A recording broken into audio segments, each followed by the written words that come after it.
أخوات ميدفورد كانوا من الأرستقراطيين البريطانيين اللي اشتهروا في الثلاثينيات لأسباب كانت غالباً فاضحة.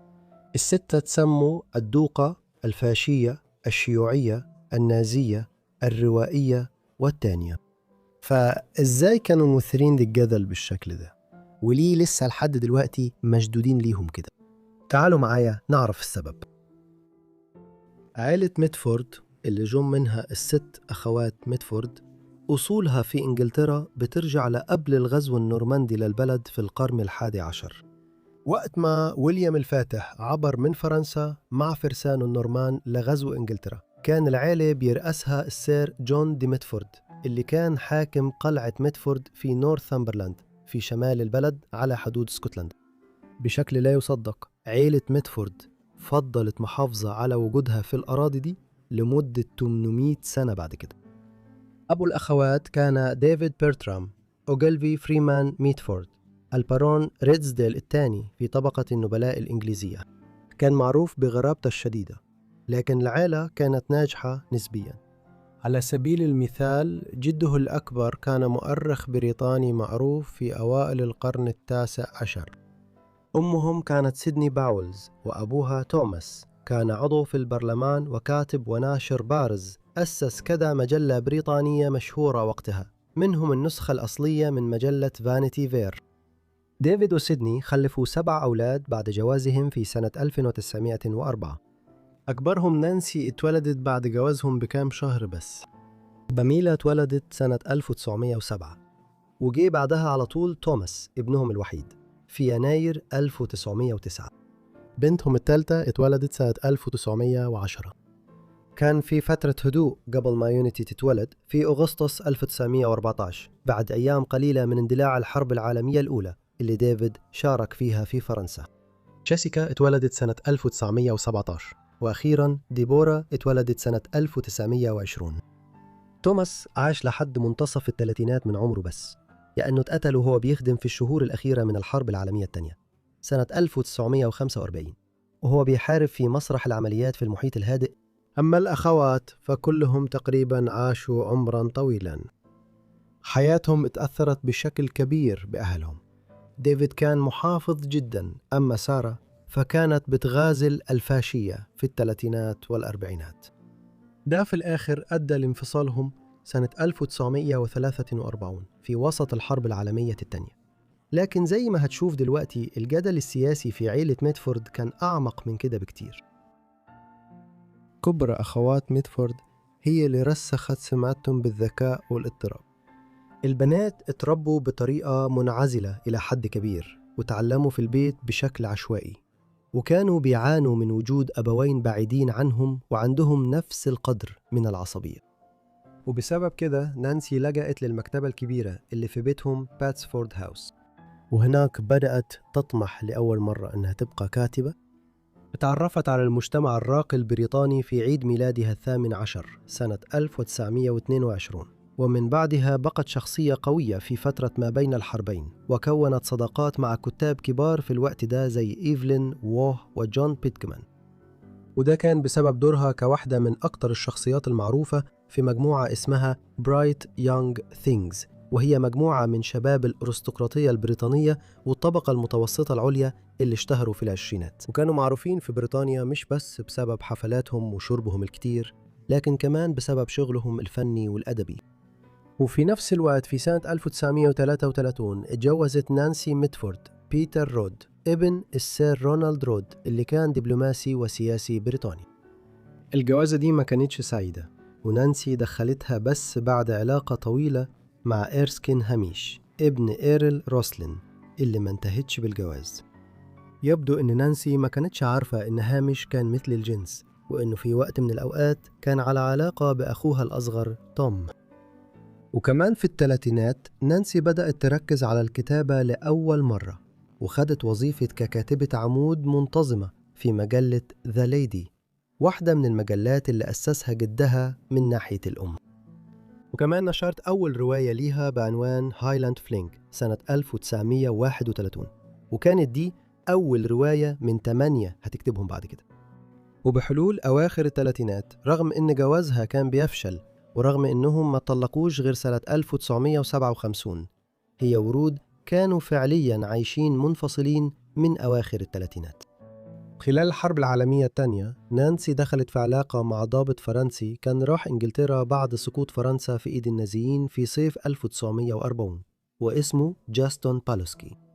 بدأوا علاقة عاطفية قوية، ومن الواضح إنه كان حب حياتها. بعد ما الحرب خلصت سنة 1945 استقروا مع بعض في فرنسا، وهناك دخلت في المرحلة الثانية المهمة في مسيرتها الأدبية، وده كان كمؤرخة. وفي الخمسينات اشتغلت على دراسات سير ذاتية عن شخصيات من القرن الثامن عشر، زي الملك لويس الرابع عشر ملك فرنسا، وفريدريك العظيم ملك بروسيا، ومدام بومبادور، وفولتير الفيلسوف الفرنسي بتاع عصر التنوير. والدراسات دي كانت منشورة، لكن كانت محترمة ومعروفة. للأسف علاقتها مع بالوسكي ما استحملتش السنين دي، وكمان بدأت حالتها الصحية تسوء أكتر بسبب السرطان في الستينات، وفي الآخر توفيت في باريس سنة 1973. بطرق كتير باميلا عاشت أقل حياة ملفتة بين الأخوات الست ميدفورد، مع أنك هتشوف أن بعض إخواتها جذبوا الانتباه لأسباب سيئة جدا. هي كانت ستة بتحب الخصوصية وبتحب تعيش حياة بسيطة في الريف، وعشان كده كانت معروفة باسم ميدفورد الهادية والأخت المنسية. مع ذلك جوازها سنة 1936 من ديريك جاكسون الفيزيائي الذري الغني والمحترم جذب انتباه الناس، وده كمان لأنه جاكسون كان سيء السمعة كمزدوج الميول الجنسية، وتجوز 6 مرات في الآخر، وكان ليه علاقات كتير، وكمان كان معادي بشدة للمعادين للسامية. هما اتقربوا من بعض بسبب حبهم لركوب الخيل، لكن في الآخر اتطلقوا سنة 1951. بعد كده باميلا بقت صديقة مقربة لفارسة إيطالية اسمها جوديتا توماسيني. الناس كتير شكت إنه علاقتهم كانت علاقة جنسية، وباميلا كانت مزدوجة الميول الجنسية، بس هم انفصلوا في أوائل السبعينات. وبعد كده باميلا عاشت حياة هادية في كوتسوولدز ولندن. في سنة 1994 باميلا وقعت من على سلم عالي وكسرت عظمتين في رجلها. رغم العملية ما قدرتش تتعافى، وتوفت في المستشفى يوم 12 أبريل 1994، وكان عندها 86 سنة. أخوات ميدفورد اللي في النص ديانا ويونيتي كانوا بدون شك الأكثر إثارة للجدل. هم طلعوا زي أمهم اللي كانت سياستها مثيرة للفضيحة، واللي في أثناء الحرب العالمية الثانية رفضت تتخلى عن دعمها للفاشية. الصفة دي كانت مشتركة مع الولد الوحيد في عيلة ميدفورد، توم، اللي في أواخر العشرينات انضم للنازية لما زار برلين، واللي اتبعت يحارب يا أما الإيطاليين يا أما اليابانيين أثناء الحرب العالمية الثانية، لأنه رفض يحمل السلاح ضد الألمان. في حالة ديانا علاقتها بالفاشية كانت علنية جداً، مع أنها تجوزت براين والتر جينيس وريث بارونية موين سنة 1929 وهي عندها 19 سنة بس. الجوازة دي بدأت تنهار بسرعة بعد ما ديانا قابلت أوزوالد موزلي اللي كان أكبر منها ب14 سنة. موزلي كان من طبقة النبلاء البريطانية الأقل شأناً، وكان شخصية واعدة في السياسة البريطانية في العشرينات، وخدم كمستشار دوقية لانكستر في حكومة رامزي ماكدونالد العمالية بين 1929 و 1931. لكن بعد كده بدأ يحبط من السياسة البريطانية التقليدية، وفي الوقت ده كانت أوروبا كلها تقريباً بتتجه لأفكار سياسية متطرفة أكتر. بعد انهيار وول ستريت وبداية الكساد الكبير، موسلي أسس الاتحاد البريطاني للفاشيين سنة 1932، وكان تقريباً في الوقت ده اللي هو وديانا تقابلوا فيه في حفلة في الجنينة. الاثنين كانوا متجوزين، لكن ديانا سابت جوزها الأول بسرعة، ومرات موسلي توفت سنة 1933. بعد كده علاقتهم اتطورت تدريجياً.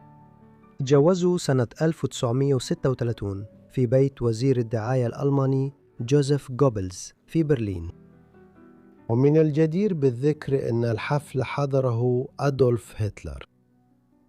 مع أن الاتحاد البريطاني للفاشيين كان ليه شوية دعم في بريطانيا في الثلاثينات، لكن أول ما الحرب بدأت مع ألمانيا في سبتمبر 1939 انفصلوا. في سنة 1940 لما ألمانيا بدأت غزوها واحتلالها لأوروبا الغربية وبعدها الهجمات الجوية على بريطانيا، الحكومة سجنت أوزوالد وديانا. فضلوا هناك لحد سنة 1943.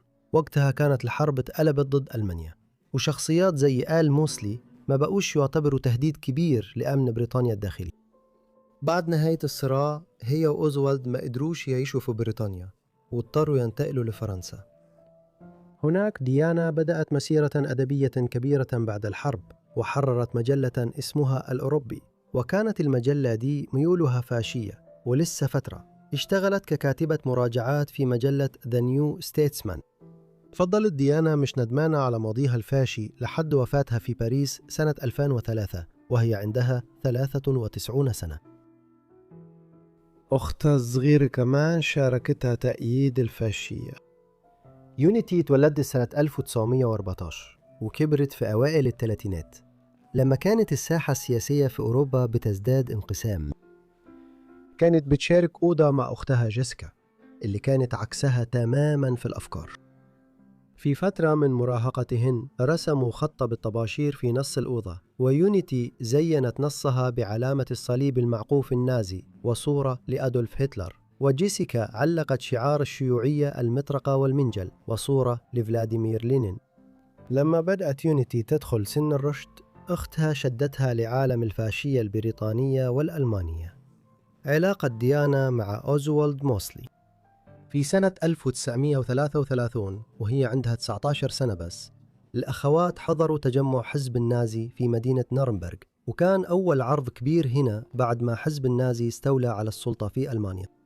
يونيتي رجعت ألمانيا السنة اللي بعدها عشان تدرس في مدرسة لغات في ميونخ، لكن هدفها الحقيقي كان إنها تقابل هتلر شخصياً، وفعلاً قدرت تحقق ده بعد كام شهر. واضح إنها كانت بتحاول تكسب ود الدكتاتور النازي اللي كان أكبر منها ب25 سنة. وطول سنة 1935 و1936 حاولت تقرب منه أكتر وتخليه يعجب بيها. المحاولات دي في الآخر كانت على الفاضي، لأن علاقة هتلر بإيفا براون بقت جدية أكتر في نص الثلاثينات. لكن مع كده يونيتي بقت جزء من الدائرة المقربة لقيادة النازيين.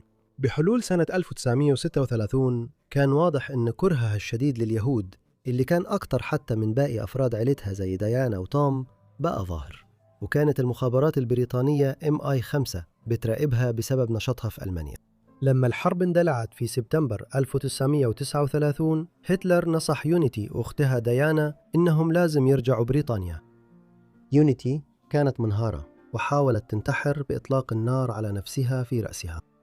هتلر دفع مصاريف علاجها وهي تحسنت جزئياً.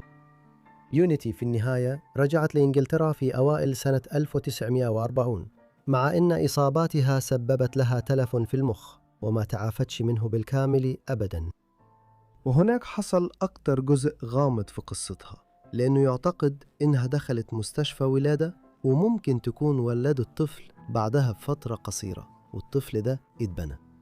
السجلات اللي تخص الموضوع ده مش واضحة خالص، وده بدوره خلى التكهنات تزيد على مدار السنين. إن يونيتي كانت ولدت طفل لهتلر وكان عايش في مكان ما في بريطانيا طول النصف الثاني من القرن العشرين، وغالباً مش عارف مين أهله الحقيقيين. مع ذلك مفيش دليل قاطع يدعم الافتراض ده، ولو فعلا يونيتي خلفت طفل أثناء الحرب فالأرجح إن والد الطفل كان جون أندروز، طيار في سلاح الجو الملكي البريطاني، وكانت على علاقة قصيرة بيه في الوقت ده. صحة يونيتي اتدهورت خلال الأربعينيات بسبب المضاعفات المستمرة اللي سببتها محاولة انتحارها في 1939. هي توفيت سنة 1948 وكان عندها 33 سنة بسبب التهاب السحايا اللي سببه تورم في المخ حوالين الرصاصة اللي في رأسها. بحين إن ديانا ويونيتي كانوا مرتبطين بشكل علني بالفاشيين البريطانيين والألمان في الثلاثينيات والأربعينيات، أختهم الصغيرة جيسيكا اتبنت آراء سياسية معاكسة تماماً من الناحية الأيديولوجية. هي تمردت بشدة على تربيتها المحافظة والأرستقراطية، وكانت بتكره سياسة أهلها. ومن باب التمرد وهي عندها 19 سنة اتجوزت ابن عمها الثاني إزموند روملي. اللي كان لسه راجع من فترة خدمته مع الشيوعيين في الحرب الأهلية الإسبانية. قضوا شوية وقت في أواخر الثلاثينيات في أمريكا الشمالية، وكانوا دايماً بيعانوا من قلة الفلوس رغم خلفيتهم. ولما اندلعت الحرب العالمية الثانية انضم للقوات الجوية الكندية، لكنه اتقتل في المعركة في نوفمبر 1941 لما طيارته اختفت في طريق العودة من مهمة قصف فوق ألمانيا النازية. الفصل الثاني من حياة جيسيكا بدأ في سنة 1943 لما اتجوزت محامي حقوق مدنية أمريكي اسمه روبرت تيروهوف. انتقلوا لكاليفورنيا، وفينيك أصبحت مواطنة أمريكية في السنة اللي بعدها، وهناك انضموا هما الاثنين للحزب الشيوعي الأمريكي. والأنشطة دي خلتهم يتسحبوا قدام لجنة الأنشطة غير الأمريكية في مجلس النواب في منتصف الخمسينات، وقت ذروة حملة الرعب الأحمر اللي كان بيقودها السيناتور جوزيف ماكارثي. لكن في الحقيقة شهرة جيسيكا بدأت تكبر فعلا في الستينات لما بقت واحدة من أشهر الصحفيين الاستقصائيين في أمريكا، وكشفت الجوانب المظلمة في كل حاجة من صناعة الجنازات في أمريكا لحد ما قدمت تحقيقات مبكرة عن نظام السجون الأمريكي. كتبت كتب كتير، منهم سيرة ذاتية بعنوان عن المتمردين، واللي حللت فيها سياسات عائلتها الغريبة وخلفيتهم. من ضمن حاجات تانية جيسيكا ميدفورد تشدد بيها شخصيات زي كريستوفر هيتشنز وجي كي رولينج بسبب مواقفها السياسية الشجاعة في الصحافة. وفي الآخر توفت بسبب سرطان الرئة سنة 1996 وكان عندها 78 سنة. أصغر أخوات ميدفورد ديبورا عاشت حياة مميزة هي كمان، بس برضو حياتها يمكن تبان أقل مقارنة بمغامرات إخواتها الكبار، سواء كانت كويسة أو سيئة. في سنة 1941 في عز الحرب العالمية الثانية اتجوزت لورد أندرو كافنديش ابن الدوق العاشر لديفنشاير، وده واحد من أقدم وأغنى العائلات النبيلة في الأرستقراطية البريطانية.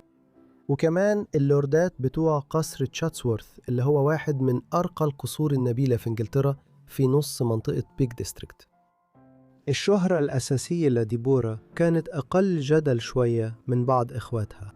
هي بقت الوجه العام لقصر تشاتسورث، وكانت بتشرف على تطويره لحد ما بقى واحد من أرقى البيوت الفخمة في إنجلترا، وكمان بقى فيه حدائق ومرافق سياحية خاصة بيه. وفي نفس الوقت كانت بتدعم إعادة تطوير كذا قرية صغيرة حوالين ملكية تشاتسورث الكبيرة.